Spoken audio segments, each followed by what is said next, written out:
Radio Chilango.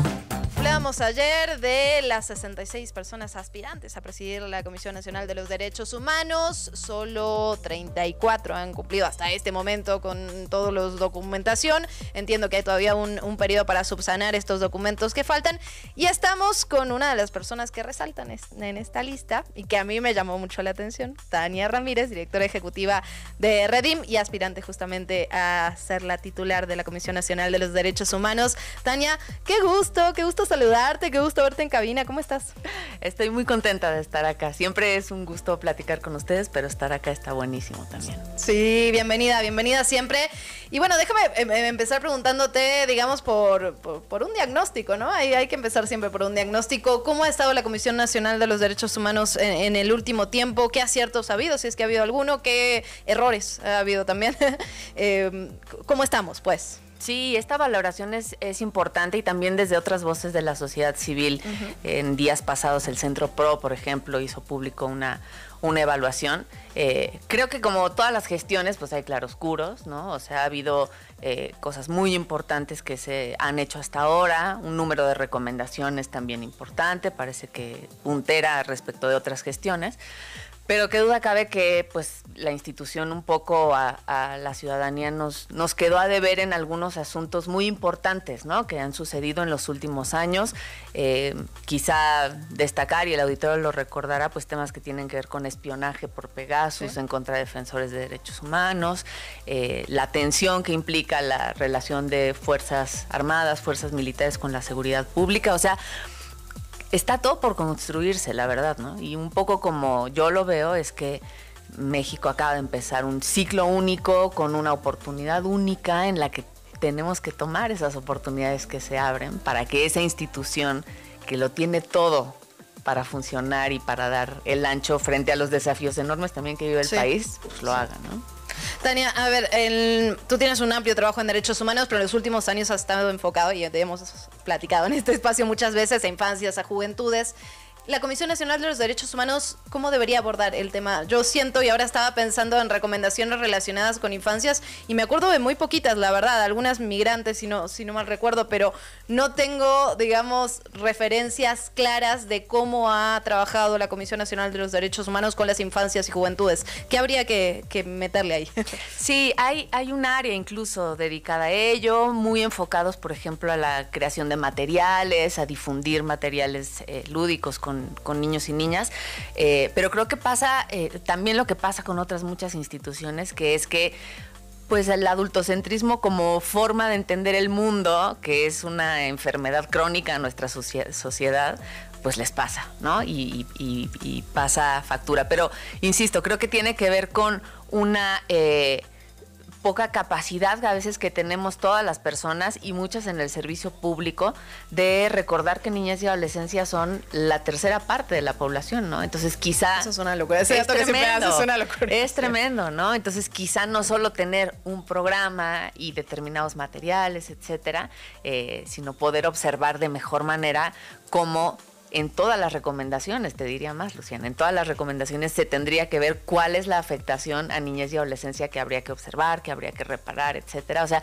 así como aprendimos en el tiempo actual, y bueno, lo seguimos aprendiendo, a tener un enfoque de género, ¿no? Y aprender a ver cómo están viviendo las mujeres en los distintos niveles, espacios, afectaciones a sus derechos, pues hacer el mismo ejercicio con la chaviza, ¿no? Totalmente. Y hay una parte, ayer hablábamos justamente de la parte comunicacional, ¿no? Porque decíamos, lo cierto es que esta administración de la comisión no ha tenido una parte de comunicación con periodistas, pues casi que de ninguna forma, ¿eh? Hay que decirlo. Entonces, nos falta muchas veces entender qué está pasando, y eso creo que es uno de los grandes retos de la administración pública en general, ¿no? Muchas veces pues se quedan ahí y es imposible entender qué está pasando y el lenguaje es inaccesible, y entonces acá estamos los periodistas tratando de medio entender, medio explicar.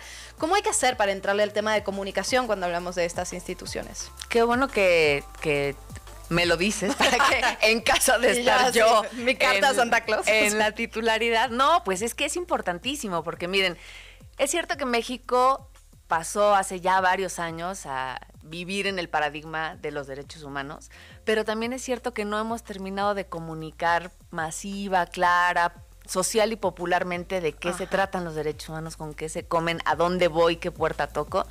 Y creo que, y es uno de los planteamientos que he estado pensando en este proceso, que toca dinamizar la relación de la Comisión Nacional con el pueblo de México, ¿no? Y eso quiere decir acercarse cada vez más a los pueblos indígenas, a los pueblos originarios, a las niñas y niños, a la población afro, a todos los grupos de población.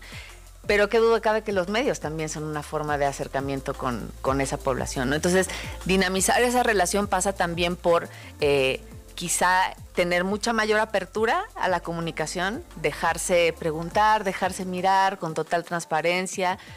El escrutinio de una institución pública tiene que ser parte de la sana vida de estas. Y también dinamizar e innovar un poco cuáles son las formas de difundir, ¿no?, lo que se hace en derechos humanos. Quizá hay miles de cosas, y ustedes los relatan aquí todos los días, miles de formas distintas de contar la vida que vivimos. Quizá valdría la pena explorar, ¿no?, esas nuevas formas de comunicación, de diálogo, de difusión. Tania, esto recién empieza este proceso, entiendo. ¿Sabemos qué viene? ¿Tenemos idea de las fechas, de los procesos? ¿Qué falta? ¿Cuánto falta? Sabemos más o menos. El periodo de la actual, digamos, de la ombudsperson es hasta el 15 de noviembre. Entonces, la próxima semana, por ahí del 22, podría haber parlamento abierto, que es interesante para que en el Senado se escuchen las voces, propuestas de la ciudadanía en general. El 24, es decir, el jueves próximo, están previstas las comparecencias de las personas que estamos postulándonos para ocupar este cargo, y es una decisión que tendría que estarse haciendo pública, primero una terna y después en votaciones, pues eso, la primera semana de noviembre, ¿no? Turbo. Sí, o sea, la verdad que está como de que mañana. Rapidísimo, me quedan unos minutitos, Tania, pero también déjame preguntarte, y bueno, o sea, tengo que hacerlo, ¿no? La verdad es que hay mucha polémica con respecto a la actual persona que ocupa la titularidad de la Comisión Nacional de los Derechos Humanos. Están estas expresiones que ya comentabas, del Centro Pro y demás, pero ella está buscando la reelección y esto también causa muchísima discusión. ¿Ves una posibilidad de llegar a la titularidad? Yo creo que está, por supuesto, en todo su derecho, y las distintas voces en el Senado sobre todo lo han dicho. Me parece positivo que haya que recorrer el mismo camino, ¿no?, que no haya, digamos, prevalencia en ese sentido. Yo creo que todas las personas que postulamos en esta ocasión, lo que estamos esperando es que no haya dados cargados, ¿no? Y que si efectivamente es un proceso en el que todas las personas empezamos con el piso parejo, pues eso pueda dar posibilidades a escuchar otras voces, a entender otras miradas y a incorporar nuevos planteamientos, ¿no? En un momento en el que muchas cosas de por sí van a cambiar en el país. Y bueno, los periodos de la persona que está como titular de la CNDH son de 5 años. Va a la par del sexenio. Va a ser muy importante observar como qué señal se da desde el Senado y desde un Senado mayoritario en el sentido de con qué líneas se quiere continuar y en cuáles se quiere subir el nivel, cambiar, dinamizar de otra forma lo que hasta ahora se ha construido. Entiendo que la vida es mucho más compleja que eso, ¿no? Pero si tuviéramos que decir 3 prioridades, ¿cuáles serían? Acercar a la Comisión al pueblo de México, que sea una institución cálida, cercana, atenta, pero no por eso menos eficiente, que utilice bien sus recursos, que no haya subejercicios, pues porque el mandato es enorme, y abonar en la construcción del conocimiento, algo en lo que yo tengo alguna experiencia y es lo que pongo a disposición en esta candidatura que hago, es analizar más y explorar más la relación paz y derechos humanos. Porque además México está en este año, Luciana, como si nos hubieran hecho una carta astral, así. Órale. México está en términos de derechos humanos en un momento increíble en el que en 2024 confluye nueva presidenta de México, sí, nueva presidencia en la Comisión de Derechos Humanos, recomendaciones de distintos comités, el Comité de los Derechos del Niño, CEDAW para discriminación de la mujer, racismo contra población discriminada, es decir, tenemos unas cartas de navegación increíbles como para hacer que este país navegue hacia el lugar que se merece en los próximos años. Tania Ramírez, muchísimas gracias de verdad por estar en esta cabina. Pues le damos seguimiento al proceso, que es así de que ya. Así que te vamos a estar dando lata. Con mucho gusto. Gracias, Luciana. Un gusto siempre estar acá.